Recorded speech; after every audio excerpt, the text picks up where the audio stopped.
The older I get, the more I realise that they're out to screw us over. Let me give you an example of this. I've been driving 31 years, and in that time I've seen the road tax go up ridiculously, and I've seen all other things come up ridiculously, like clean air zones and all that stuff, which actually has been proven not to make any difference anyway. But we'll put that aside. Tyres and brakes, that's the latest tax they're thinking up at the moment. So the more tyres you've got, obviously the more wheels you've got, the more brake pads that you'll be using to stop that weight. So I should imagine this will also be based on a weight thing. So you with your battery cars will get hit with a higher tax because they weigh more. But nevertheless, this is something that they're coming up with, because when we move away from stuff like diesel and petrol, because we're paying heavily for that, they'll have to find something else to tax us on. So at the moment they're thinking about brakes and tyres. Now I can say that I know that brake dust is a thing and it can't be very good for you. And I also know that regarding lorries, especially, when they turn in tight circles, they will remove more rubber off them than they would going in a straight line. Now, if you've ever been to a distribution centre, I have seen piles of rubber. It's fine dust that builds up, and it builds and it blows around the yard.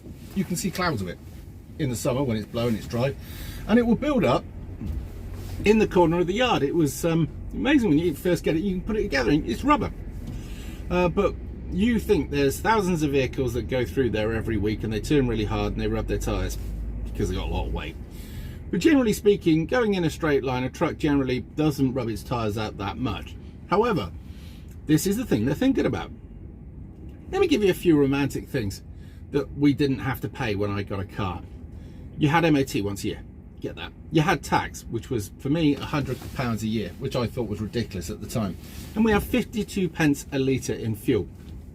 That was it. Unless you went down a private road, like a toll road, or you went over a suspension bridge or something like that, that was the end of your payments, pretty much, until your car broke down or whatever. Drive through London, no problem. Drive through all the major cities, no problem. Actually, back in those days, you could park and not pay. You'd already paid your road tax, right? And it was about 96, 97 that they started doing it in my local town. They started making sure you had to pay here and pay there and all the rest of it. Now you put your key in your ignition and you can almost see the bank balance starting to quiver, if you like. But it did seem to me that there's such a huge amount of money that they make out of us driving around at the moment, that they say they want to get us off the road, but deep down they are making big bank out of this. Now you imagine, we'll go to electric. Well, then they've got to find new ways of making money out of the electric motorist. It is nothing but a scam, and we fall for it every time. And the reason we fall for it is because we don't know how to stick together and complain. But this will be the next, mark my words. So this will affect the industry, the trucking industry. You imagine, I'm looking at a truck over there right now. So we got 1, 2, 3, 4, 5, 6 axles that have brakes on them. So that'll be something. Now on some of those axles, they have 2 tyres. Not all of them, depends on which sort of trailer you've got or which sort of unit you've got. That's going to be a huge sum of money. That money will be passed on to you, the consumer. So say for instance, it's a lorry it's a fridge lorry. That is a fridge trailer, okay, and the unit that pulls it. He will be taxed extra, and that will be taking food. So obviously that will be relieved onto you, or relayed onto you, I should say, the customer.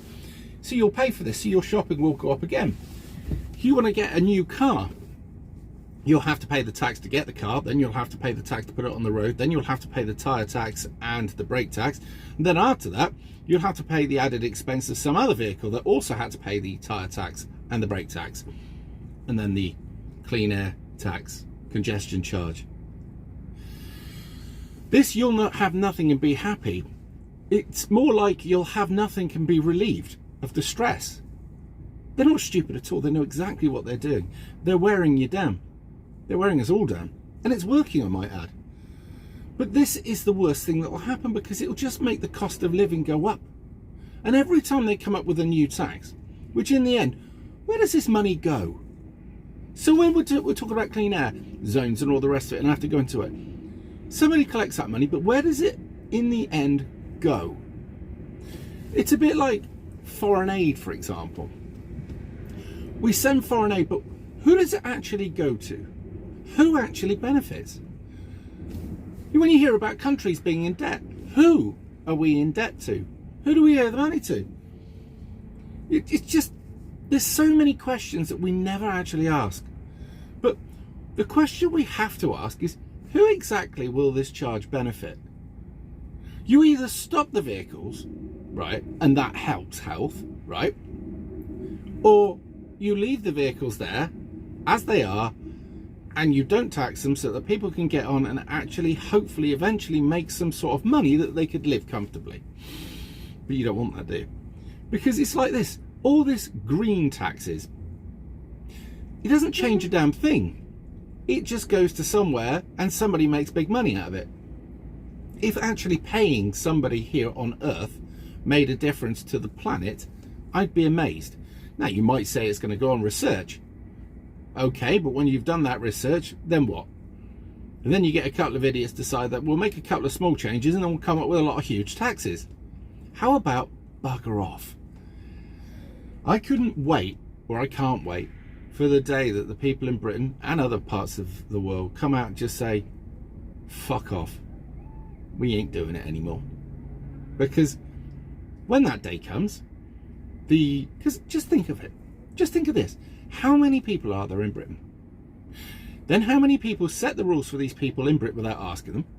And then how many people actually enforce this? And it's no different to the sheepdog on a farm full of sheep. I'll leave that with you. I'm on my break. How long have we got here? And I've literally got 9 more minutes till I've got to go back to work. Do you know how many tyres I got on this truck? 2, 4, 6, 8, 10, 20 tyres. Excellent. Brilliant. I'm in a tipper. Can you imagine what the tax is going to be for this poor bastard that owns this truck? And he's only a one-man band. I mean, it's not as if the fuel's not crippling enough. And not just that. You get through quite a few tyres on tipper trucks because they go to places that puncture their tyres quite easily. I better not tell him about this. He'll have a nervous breakdown, the poor sod. Anyway, happy days. Hope you're all enjoying yourself. I'll speak to you soon.